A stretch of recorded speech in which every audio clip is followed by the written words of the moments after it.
Snow swirled in wild, dizzying gusts, blurring the city into a white canvas. On the deserted plaza, Mila tightened her ballet slippers with trembling fingers.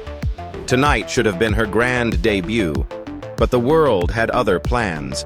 A fierce blizzard had shuttered the theater and scattered her audience to safety.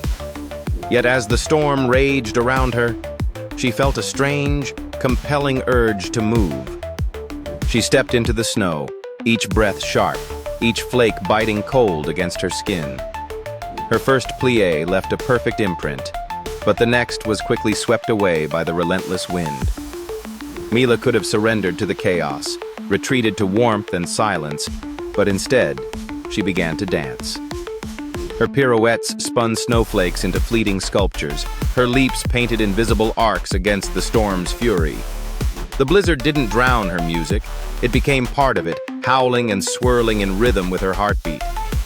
With every step, Mila realized life wasn't about waiting for calm or clarity to arrive. It was about moving anyway, finding unexpected beauty in every gust and every swirl of chaos. In that moment, she wasn't lost in the storm. She was dancing with it, and that was enough.